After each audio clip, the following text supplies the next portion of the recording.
இயல்பாக படித்துக்கொண்டே வருகிற ஒருவர் வந்து இறுதியாக ஒரு இடத்துல அடைவார்ல, அது எங்கேங்கிறத வந்து நான் வந்து இசைஞானியிடம் நிறைய தடவை சந்திச்சு அவரோட மெட்டமைக்கிற தருணங்களில் பார்த்துருக்கேன். அது என்னென்னா, மைக்கேல் மதன காமராஜனில் ஒரு பாட்டு இருக்குது, வச்சாலும் வைக்காமல் போனாலும் மல்லிவாசம் இது குத்தால சுகவாசம்னு ஒரு பாட்டு இருக்குது.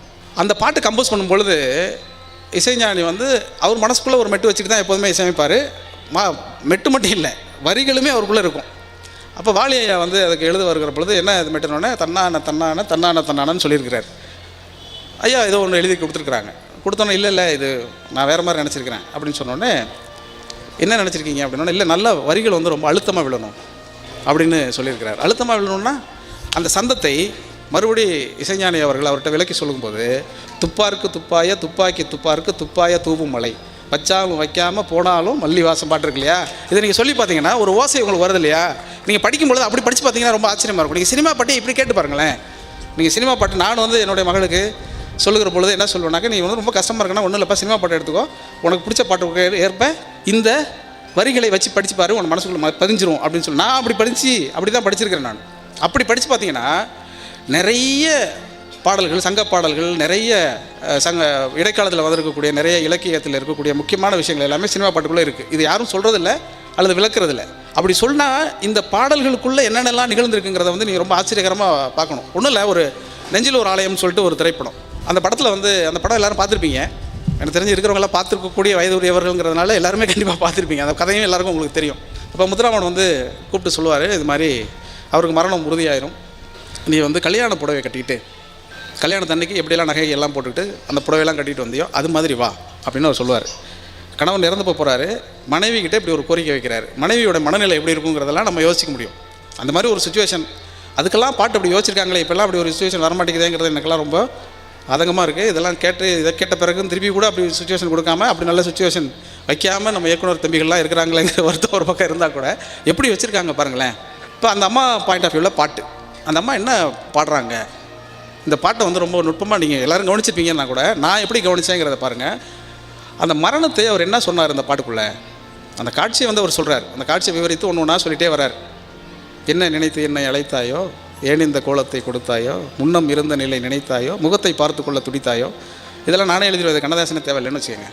அதுக்கப்புறம் சொல்கிறாரு, வாழ்க்கை கனவுகளை கலைத்தாயோ, ஒரு வாசல் திறந்ததென்று நினைத்தாயோ, வானில் பறவை ஒன்று பறந்து வந்து வாவென சொல்லும் குரல் கேட்டாயோ அப்படின்னு சொன்னார். வானில் பறவை ஒன்று பறந்து வந்து வாவெனும் சொல்லும் குரல் கேட்டாயோ அப்படின்னா, மரணத்தை வந்து ஒரு பறவை வந்து கூப்பிட்றதா அவர் யோசிக்கிறார். எல்லா மரணத்துக்கு இடையிலேயும் ஒரு பறவை வருவதை கண்ணதாசன் இந்த படத்திலும் வானில் பறவை ஒன்று பறந்து வந்து வாவென சொல்லும் குரல் கேட்டாயோங்கிற இடத்துல அந்த பறவை கொண்டு வந்து இணைக்கிறார். நான் நீங்கள் யோசித்து பாருங்கள், 3000 ஆண்டுகளுக்கு முன்னால் இருந்த ஒரு இலக்கியத்தின் வடிவத்தை எடுத்து வந்து கண்ணதாசன் தற்காலத்து பாடல்களில் இணைத்து விட்டு போயிருக்கிறார் என்றால் இந்த தொடர்ச்சி எவ்வளவு இருக்குது அப்படிங்கிறத நீங்கள் பாருங்கள். இது சும்மா படிக்காமல் ஏதோ போகிற போக்கில் எழுதுனதெல்லாம் கிடையாது. நம்ம அதை உற்று கவனிச்சிருக்கிறோமாங்கிறத நீங்கள் யோசிச்சு பார்த்தீங்கன்னா அபாரமான வரி இல்லையா அது.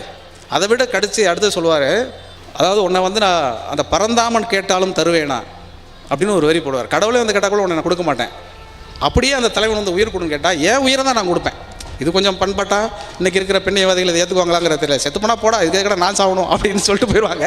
இருந்தாலும் அப்படி அந்த காலத்தில் அப்படி 60களில் வந்து அப்படி யோசித்திருக்கிறார்கள்ங்கிறத யோசித்து பார்த்தா ரொம்ப வியப்பாக இருக்குது. இந்த பறவை, வானில் பறவை ஒன்று வந்து உன்னை கூப்பிடுது அப்படின்னு சொல்கிறது இருக்கு இல்லையா. இப்போ மரணத்தை ஒரு பறவையாக அவர் ஏன் யோசிக்கிறாரு அப்படின்னு யோசித்து பார்த்தீங்கன்னா, வானத்திலிருந்து ஒரு மரணம் வருகிறது என்றால் எருமையை சொல்வது தான் இங்கே மரபாகப்பட்டிருந்தது. எருமையை தான் யமன் வாகனம்னு சொல்லுவோம். பசு வந்து புனிதமானது, எருமை யமன் வாகனம்.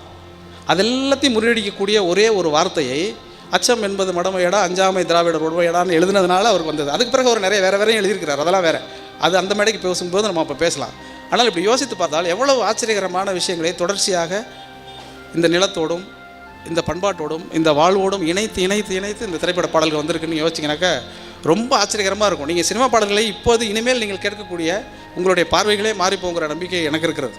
நீங்கள் அப்படி ஒரு சின்ன ஒரு மாயப்பறவை அப்படிங்கிற ஒரு வார்த்தையை வந்து ஒரு சினிமா பாட்டுக்குள்ளே காயின் பண்ணுறாங்கன்னா, இன்றைக்கி இருக்கக்கூடிய நவீன கவிதைகளில் அப்படி காயினேஜை நீங்கள் பார்க்கலாம், அப்படி சொற்சேர்க்கைகளையும் நீங்கள் பார்க்கலாம். ஆனால் கண்ணதாசன் வந்து அந்த காலத்திலேயே தொடர்ச்சியாக அப்படியான விஷயங்களை வந்து ஒவ்வொரு பாடல்களையும் செய்திருக்கிறார். அவர் மட்டுமல்ல, அவருக்கு முன்னால் இருக்கக்கூடிய உடுமலை நாராயணகவியாக இருக்கட்டும், மருதகாசியாக இருக்கட்டும், கே.பி. காமசுந்தரமாக இருக்கட்டும், குமா பாலசுப்ரமணியமாக இருக்கட்டும், எனக்கு முன்னால் இருக்கக்கூடிய அத்தனை முன்னோடிகளும் தமிழை ஆக சிறப்பாக இலக்கியத்தின் வாயிலாக வளர்த்தெடுத்திருக்கிறார்கள்ங்கிறதுக்கு வந்து அடுக்கடுக்காக உதாரணத்தை சொல்லிக்கிட்டே போகலாம்.